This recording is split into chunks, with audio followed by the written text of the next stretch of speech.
We're back to the Neil Haley Show and the Caregiver Dave celebrity segment. I'm excited first to welcome the program Caregiver Dave and Sandy. Dave, how are you, man? What's going on? I'm doing great. Enjoying the LA rain. It's never stopped raining for 2 months now, and never thought I'd ever see that in 44 years that I've been here. Oh my goodness. Go figure the weather and everything. And our guest today is Sara Sayed, and she is the star of His Only Son. Sara, thanks for stopping by. How are you? Thank you so much for having me. I'm very good. And yes, I just came from LA. It was unreal. Dave, I hear you. Okay, so you came from LA. So tell us the experience again, and specifically that not now you're back. Where are you right now, Sara? I'm sorry. Where are you now? Where are you located right now? Right now I'm in LA. In LA. Okay. Yes, I was born in Tehran. I moved to London for about 15 years, and then I came to Cambridge to study, and I'm in LA now. So tell me about His Only Son. Give us the premise of it. Well, His Only Son is this, for me, I would say personally, it was like a beautiful spiritual journey for me as an actor, as an artist, but also I feel like it's a very important story told through the narrative of a biblical narrative of these characters who for the longest time, for a lot of us, have been these like superhero distant, these grand characters that we couldn't really relate to. But I've always obviously loved the story, and I had done it even in school as part of our theater group. But the beauty of the film, I believe, is the story of Abraham and how he and his devotion to God and his commitment to his vocation and his search for truth.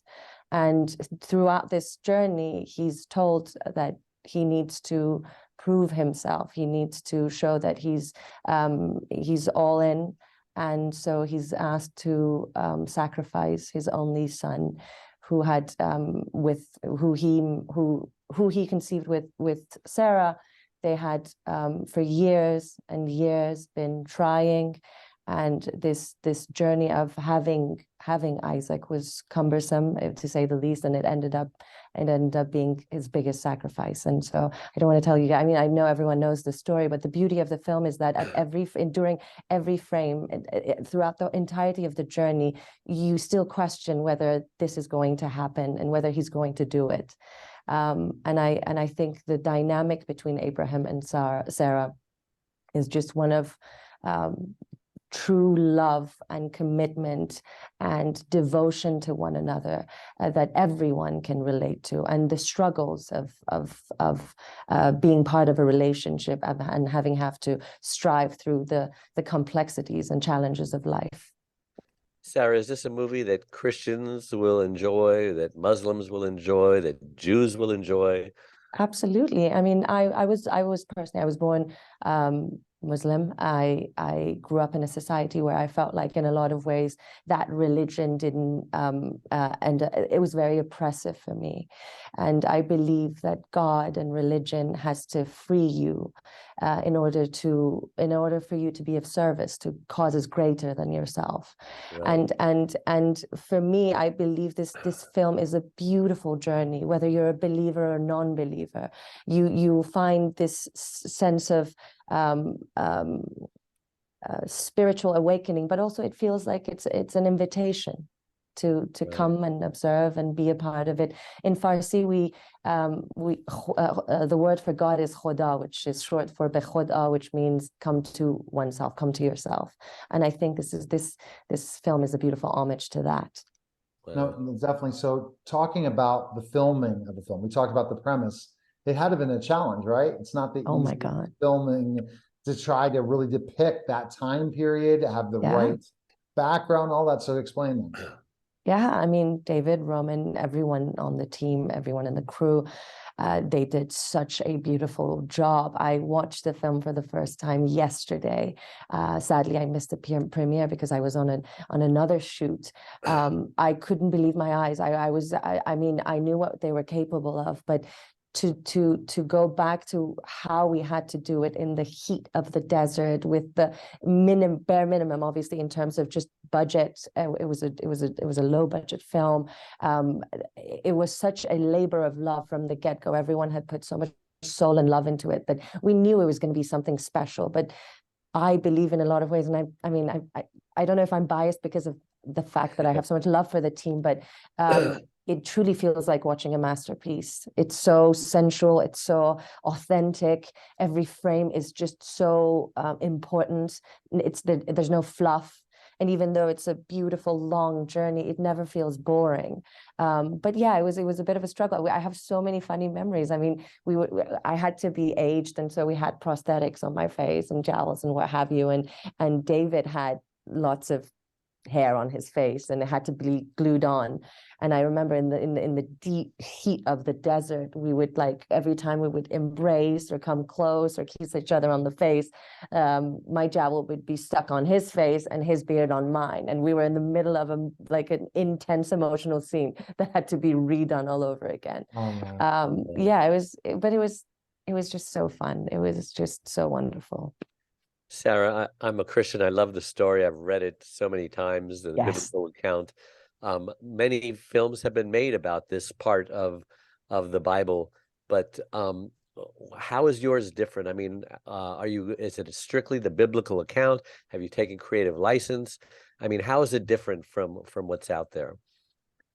I think I have also watched, there was a film that I was absolutely truly in love with, even though now when I think about it, it's historical, I think, for me.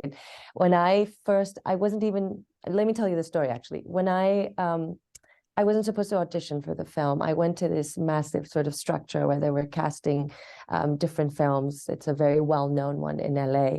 And I just saw the script on the wall and the sides. And as you said, this is a beautiful story. It's very nostalgic for me personally, and I loved it. I've loved it. It's one of those very, as you said, favorite biblical stories of mine. And I got up, looked at the sides, and I was reading it, and Roman, our producer, opened the door, and he was like, are you here to audition? And I was like, no. And he was like, what's your name? I said, Sara. And he's like, oh, great, we're auditioning for Sarah, come in. And that the rest is history. It was just pure serendipity from the get-go. The beauty of this, the way this story is being told, for me, really stems from David's devotion to getting the facts historically right, but also his in-depth research with respect to scripture, with respect to authenticity of the characters, of its historical value. And for me, I knew I was in safe hands. We would be depicting something that is truthful, relatable, honest, and I think as artists, we owe it to the society to make sure that they can relate to these characters, and they're not these grand, these superheroes that are very distant. I think that the beauty of this story is that everyone can see a part of themselves in Abraham, in Sarah, and their relationship, and other to characters. The customs and traditions of the time as well. Absolutely. While, as you said, remaining true to the customs and the traditions of the time. Can't wait to see it. Now, I question cannot wait to see you, it. Sarah, is Angel Studios. How are they different than other studios? Explain. I mean, it's the people. It really is about the people. Yesterday I was like, I don't know. I mean, maybe I'm just like too emotional and going through this whirlwind right now, but I literally looked at Judy and Kelly and all the other members that I had seen through Angel Studios and Jeremy, and I was like, what are you guys? What are you made of? Why are you so good? Why are you so wonderful? I couldn't even, and I believe the reason why Angel Studios is so successful and has managed to spearhead so many wonderful projects is because the people are all about the project. And they take care of their talent, they take care of their crew, they're very respectful, and the stories are important to them because it means that it will change something in the society. It would provoke people to be thoughtful, to have hope and be resilient towards this. And I think just that kind of a strategy, and not it being about profit necessarily in the beginning. I know obviously it's ultimately of business that has to go around, but just from the inception of every project, it's about the substance, it's about the people, and it's about what they can give back to the world. And I think that's what makes Angel Studios so special, at least for me. All right. So Sarah, basically, Dave has another question after I ask one more question. Where can we find the film and stuff? Is it in theaters yet? When is it coming out? It is in 2,000 theaters, I guess worldwide. It's been translated in 15 different languages, if I'm not mistaken. It's tipped to be doing really, really well in the box office. So, I mean, the list, we've actually spoken to the social media team, and we're going to send, basically post a list of all the theaters in LA and all the different cities that it's going to be showing on, but it's going to be fully accessible for everyone. And we're so happy it started from last night. And so we're so happy to see the audience's reaction. So Dave, you have to go in LA to it. That's for sure. Yeah, I'm in we're Dallas, Texas, moviegoers so- every single week. Can't wait. Oh my God, I cannot wait. 2,000 languages for a low budget film. Wow. Oh, I think it's in 15 different languages in 2,000 cinemas. Oh my gosh. Okay. Yeah. Got it. All right. Yeah. So my last question, Dave has a caregiving question. Go ahead, Dave. Of course. So I'm a caregiver to my wife. I believe everyone is either going to become a caregiver or need a caregiver one day.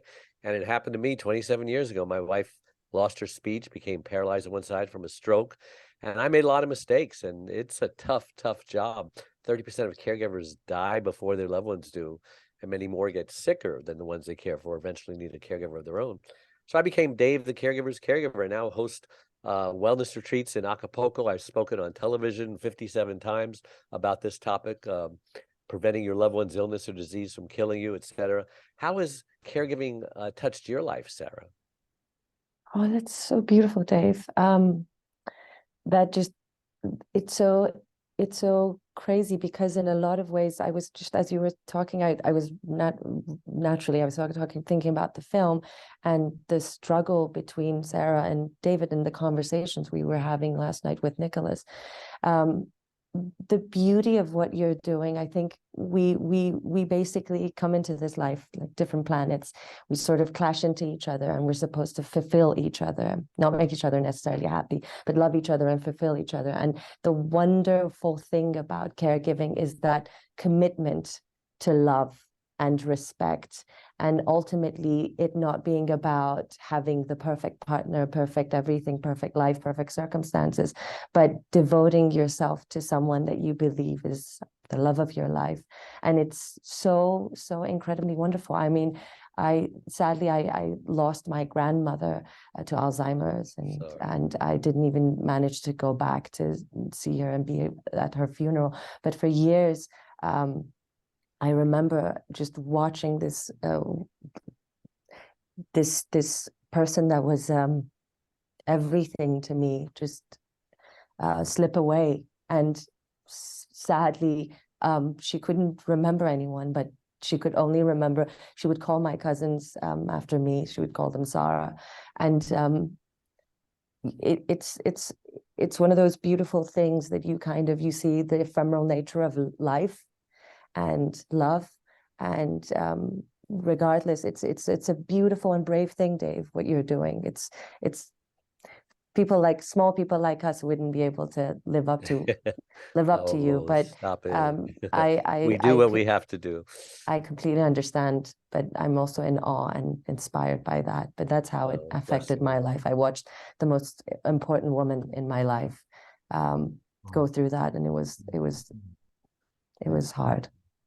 Absolutely. Well, I have a website now, caregiverdave.com. Anyone who can want to have a support group, you need support, you need respite, you need vacations.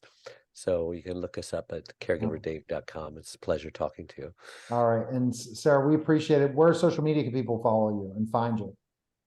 I'm on Instagram. I know I have to have a Twitter, but I think Instagram has been cumbersome enough. But my name is Sara Sayed on it.